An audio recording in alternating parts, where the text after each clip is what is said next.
అందరికీ నమస్తే. Welcome to PM7 polity. పోలీసులను చితక బాదిన వాళ్ళు అమాయకులంట. అన్యాయంగా వాళ్ళని రౌడీ షీటర్లంటూ కేసులు పెట్టిల్లని జగన్ గోలగోల చేసుడు కొంచెం విడ్డూరంగానే ఉంది. అసలు వాళ్ళని రోడ్లపై అలా 4 దెబ్బలేయటం మహానేరం అంట. ఏం చెప్పినారు సార్, అద్దరింది. అబ్బా, తమరి పాలనలా కోవిడ్ సమయంలో మాస్కులు అడిగిన పాపానికి డాక్టర్ సుధాకర్ ను విచక్షణ రహితంగా కొట్టి చంపిన రౌడీ షీటర్లను కాపాడిన ప్రభువు మీళ్ళు. అలాగే కోడి కత్తి శ్రీను జైలు పాలు. అప్పట్లో మీ పార్టీ ఎంపీ రఘురాం కృష్ణరాజును ఉన్న ఫలంగా అరెస్ట్ చేసి మీ వీర విధేయులు కాళ్లపై కొడుతూ వీడియో కాల్ చూపిస్తే అది నేరం కాదు. మీరు అధికారంలో ఉన్నప్పుడు ప్రశ్నించిన సోషల్ మీడియాను వెంటాడి వేధించిన ఘనత తమ చరిత్రలో నిలిచిపోతుంది. ఇక వైఎస్ వివేకా కేసులో సాక్షులు అనూహ్య మరణాలు ఇవేవి మీ కంటికి కనిపించవు.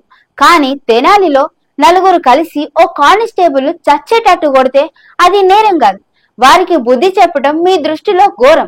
అందుకే తెనాలి వీధిలో వీరంగం వేశారు స్వామి మీరు.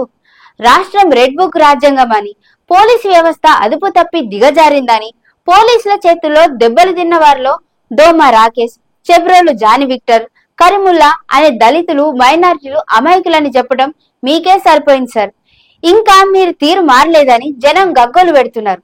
మీరు తీరు మారలేదు అన్నది ఇప్పటికీ కూడా ప్రజల తీర్పును మీకు అర్థమయ్యే రీతిలో చెప్పేవాళ్ళు మీ దగ్గర లేకపోవడం కొంచెం విచారకరమనే చెప్పుకోవచ్చు.